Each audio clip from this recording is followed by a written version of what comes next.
ಪಾವಗಡ ಪಟ್ಟಣದ ಕರಿಕಲ್ಲು ಗಂಗಮ್ಮ ದೇವಸ್ಥಾನದಲ್ಲಿ ದಿನಾಂಕ 29/11/2024 ಶುಕ್ರವಾರ ಲಕ್ಷ ದೀಪೋತ್ಸವ ಮತ್ತು ಗಂಗಾ ಆರತಿ ಕಾರ್ಯಕ್ರಮವನ್ನು ಹಮ್ಮಿಕೊಳ್ಳಲಾಗಿತ್ತು. ಇನ್ನು ಈ ಒಂದು ದೀಪೋತ್ಸವಕ್ಕೆ ಪುರಸಭಾ ಸದಸ್ಯರಾದ ಕಲ್ಪವೃಕ್ಷ ರವಿ ಮತ್ತು ಕುಟುಂಬ ಚಾಲನೆಯನ್ನು ನೀಡಿದ್ದಾರೆ.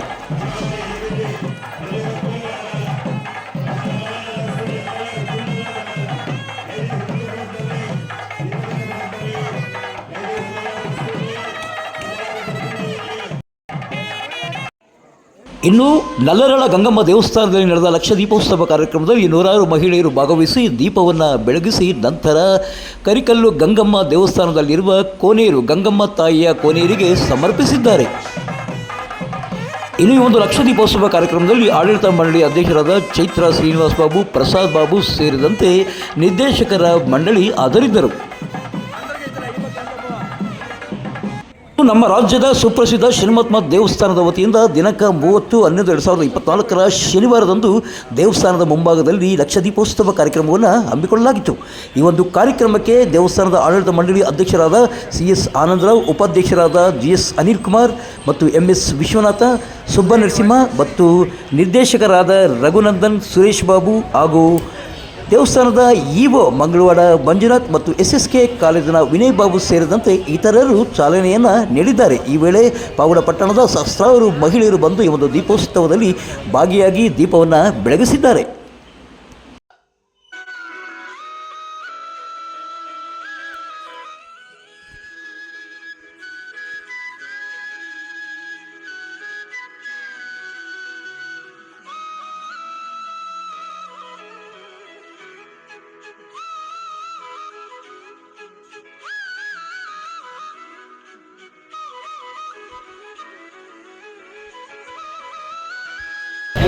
ನಮಸ್ಕಾರ.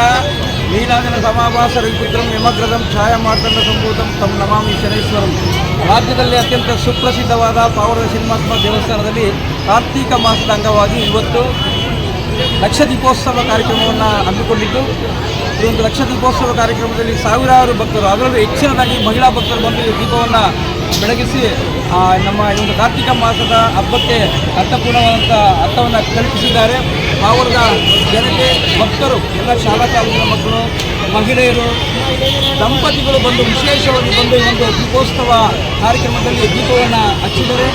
ಜೊತೆಗೆ ನಮ್ಮ ಶ್ರೀನಿವಾಸ ದೇವಸ್ಥಾನದ ಅಧ್ಯಕ್ಷರಂಥ ಆನಂದರಾವ್, ಉಪಾಧ್ಯಕ್ಷರಂಥ ಅನಿಲ್ ಕುಮಾರ್ ಸೇರಿದಂತೆ ಎಲ್ಲ ಸಮಿತಿಯ ಸದಸ್ಯರು ಒಂದು ಲಕ್ಷ ದೀಪೋತ್ಸವಕ್ಕೆ ಚಾಲನೆಯನ್ನು ಕೊಟ್ಟಿದ್ದಾರೆ. ಪ್ರತಿ ವರ್ಷ ಈ ಒಂದು ಲಕ್ಷ ದೀಪೋತ್ಸವ ಕಾರ್ಯಕ್ರಮವನ್ನು ಶ್ರೀನಿವಾಸ ದೇವಸ್ಥಾನ ವತಿಯಿಂದ ಇದೇ ರೀತಿ ಆಚರಣೆ ಮಾಡ್ಕೊಂಡು ಬರ್ತಾ ಇದ್ದಾರೆ.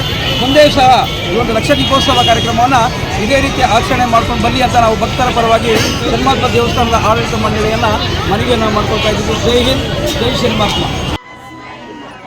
ಇನ್ನು ಪಾವಗಡ ಪಟ್ಟಣದ ಪೆನಗೊಂಡಿ ರಸ್ತೆ ಮಾರ್ಗದಲ್ಲಿರುವ ಶಾಂತಿ ಬೃಂದಾವನದ ಸರ್ವೇಶ್ವರ ಸ್ವಾಮಿಯ ದೇವಸ್ಥಾನದಲ್ಲಿ ಡಿಸೆಂಬರ್ 1/12/2024 ಭಾನುವಾರ ರಾತ್ರಿ ಲಕ್ಷ ದೀಪೋತ್ಸವ ಕಾರ್ಯಕ್ರಮವನ್ನು ಹಮ್ಮಿಕೊಳ್ಳಲಾಗಿತ್ತು.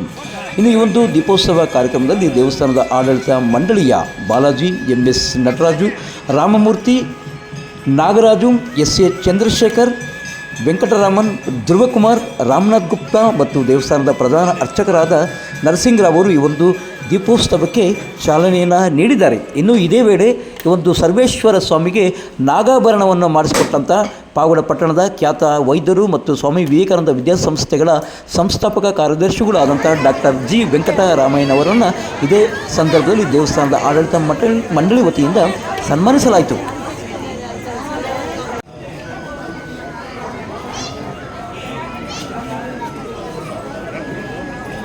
ನಮಸ್ಕಾರ. ಈಗ ಪಾವಗಡದ ಶಾಂತಿ ಬೃಂದಾವನದಲ್ಲಿರುವ ಸರ್ವೇಶ್ವರ ಸ್ವಾಮಿಗೆ ತಾವು ನಾಗಾಭರಣವನ್ನು ಮಾಡಿಸಿದಾರ. ಏನು ಸಂಕಲ್ಪ ಮಾಡ್ಕೊಂಡಿದ್ದೀರಿ ಅಂತ? ಅದೇ ದೈವ ಸಂಕಲ್ಪ ಮಾಡ್ಕೊಂಡಿದ್ದೀರಾ ಅಂತ? ಏನು ದೈವ ಸಂಕಲ್ಪ ನಾನು ಮಾಡ್ಕೊಂಡಿದ್ದೇನೆ. ನನಗಿಂತ ನಮ್ಮ ಮನೆಯವರು ಅವರು ಭಾಳ ಇದು ಮಾಡಿಸ್ಬೇಕಂತ ಹೇಳ್ಬಿಟ್ಟು ಹೋದ ವರ್ಷ ಅಂದ್ಕೊಂಡಿದ್ವಿ, ಕಾರಣಗಳಿಂದ ಆಗಲಿಲ್ಲ. ಈ ವರ್ಷನೂ 15 ದಿವಸ ಕೆಳಗಡೆ ಅಂದ್ಕೊಂಡು ಅರಸಕೆರೆಯಿಂದ ಒಬ್ಬ ಶಿಲ್ಪಿನಿ ಕರೆಸ್ಬಿಟ್ಟು ಮಾಡಿಕೊಡ್ತಿದ್ವಿ. ಇನ್ನು ಅದಕ್ಕೆ ನಾಮ ಬರಬೇಕಾಯ್ತು. ಇವತ್ತು ನಾಮ ಅದು ಮಿಸ್ ಆಗಿದೆ, ನಾಳೆ ನಡೆದು ಬರುತ್ತೆ. ಅದು ನಾಮನ ಕೊಡ್ತೇವೆ. ಅವನ ಮಧ್ಯದಲ್ಲಿ ಇದು ಬರುತ್ತೆ, ಹಿಂದಿ ಎಲ್ಲ ಕೊಡ್ತಾ ಇದ್ವಿ. ಇವತ್ತು ಬರಬೇಕಾಯ್ತು, ನಿನ್ನೆನೇ ಬರಬೇಕಾಯ್ತು. ಓಕೆ ಅಮ್ಮ, ನಮಸ್ಕಾರ. ನೀವು ಈಗ ಪ್ರತಿನಿತ್ಯ ಬರ್ತೀರಾ, ನೋಡ್ತೀನಿ, ನಾನು ಗಮನಿಸ್ತೀನಿ. ಪೂಜೆ ಎಲ್ಲ ಮಾಡ್ತೀರಾ ಈ ದಿನ. ಡಾಕ್ಟರ್ ಸರ್ಗೆ ನೀವೇ ಹೇಳಿದ್ರ, ಇಲ್ಲ ನೀವು ಮೊದಲು ಡಾಕ್ಟರ್ ಸರ್ ಹೇಳಿದ್ರ ಅಂತ ಮಾಡಿಸೋದಕ್ಕೆ? ಇಲ್ಲ ಅವರೇ ಹೇಳಿದ್ರು. ಅವರೇ ಹೇಳಿದ್ರು. ದೇವ್ರ ಮುಂದೆ ಸುಳ್ಳು ಹೇಳ್ಬಾರ್ದು. ಅಲ್ಲ, ನನಗೇನೋ ಒಂಥರ ದೇವರು ಒಂಥರ ನನಗೆ ಪ್ರೇರಣೆ ಮಾಡ್ದಂಗೆ ಆಯಿತು. ಏನೋ ನಾಮಕರಣ ಮಾಡಿಸಿ ಅಂತ ಹೇಳ್ದಂಗೆ ಆಯಿತು ನನಗೆ. ಒಂದು 4 ಗಂಟೆಯಲ್ಲಿ ಎಚ್ಚರ ಆಯಿತು ಬೆಳಗ್ಗೆ ನನಗೆ. ಮಾಡಿಸಿ ನನ್ನ ತಕ್ಷಣ ಬೆಳಗ್ಗೆ ಎದ್ಬಿಟ್ಟು ನಾನು ಸರ್ಗೆ ಹೇಳಿದೆ. ನಾನು ಇದ್ರೆ ನನಗೇನೋ ಇದ್ರೆ ಹೇಳ್ದಂಗೆ ಆಯಿತು, ಮಾಡಿಸೋಣ ಅಂತ. ನಾನು ಇವ್ರು ಏನಂತಾರೋ ಅಂದ್ಕೊಂಡೆ. ನಾನು ಜಾಸ್ತಿ ಆಗುತ್ತಲ್ವ ಅಮೌಂಟು ಅಂತ. ಏನೋ ತಕ್ಷಣನೇ ಒಪ್ಕೊಂಡ್ಬಿಟ್ರು. ಸರಿ ಆಗಲಿ ಮಾಡಿಸೋಣ ಅಂದರು. ತಕ್ಷಣ ಆಮೇಲೆ ಇವ್ರು ಕೇಳಿದ್ದಕ್ಕೆ ಅರಸೀಕೆರೆಯಲ್ಲಿ ಮಾಡಿಸ್ತಾರೆ, ತುಂಬ ಚೆನ್ನಾಗಿ ಚೆನ್ನಾಗಿ ಮಾಡ್ತಾರೆ, ತುಂಬ ಚೆನ್ನಾಗಿ ಮಾಡ್ತಾರೆ ಅಂತ ಅವತ್ತೇ ಕಳಿಸಿದ್ವಿ. ಅವತ್ತು ನಮ್ಮ ಪ್ರಭಾಕರ್ ಹೇಳ್ಬಿಟ್ಟು ಅವತ್ತೇ ಕಳಿಸ್ಬಿಟ್ಟಿದ್ವಿ. ಕಳಿಸಿದ ತಕ್ಷಣ ಹಂಗೆ ಆರ್ಡರ್ ಕೊಟ್ಬಿಟ್ಟು ಪಾಪ 1 ವಾರದಲ್ಲೇ ಕೊಟ್ಬಿಟ್ರು. ಇದ್ರೆ ಕಾರ್ತಿಕ ಪೌರ್ಣಮಿಗೆ ನಾವು ಕೊಡಬೇಕು ಅಂದ್ಕೊಂಡಿದ್ವಿ ದೇವ್ರಿಗೆ ಅಂದರೆ ಅವತ್ತು ಹಿಂದಿಂದನೇ ತಂದು ಕೊಟ್ಬಿಟ್ರು. ಆಮೇಲೆ ಬೆಳಗ್ಗೆ ಬಂದು ಕೊಟ್ವಿ. ದೇವ್ರಿಗೆ ಏನೋ ನಮ್ಮ ಆಶೀರ್ವಾದ, ದೇವ್ರ ಆಶೀರ್ವಾದ. ಖಂಡಿತ ಈಗ ದೇವರ ಆಶೀರ್ವಾದ ನಿಮ್ಗೆ ಇರೋದ್ರಿಂದನೇ ಆ ದೇವರು ತನಗೆ ಏನು ಬೇಕು ಅನ್ನೋದನ್ನು ಅವರು ನಿಮ್ಮಂಥ ಭಕ್ತರ ಕಡೆಯಿಂದ ಮಾಡಿಸ್ಕೊಡ್ತಾರೆ. ಅದು ನಿಜವಾಗ್ಲೂ ಒಳ್ಳೆಯದಾಗಲಿ. ಇಲ್ಲಿಗೆ ನಮ್ಮಿಂದ ನಾವು ದೈವ ಸಂಶಯ ಮುಕ್ತವಾಯಿತು. ಅನಿಲ್ ಮಹದೇವ್ ಜೊತೆ ಸತ್ಯ ಲೋಕೇಶ್, ಪಾವಗಡ, ಪವರ್ ನ್ಯೂಸ್.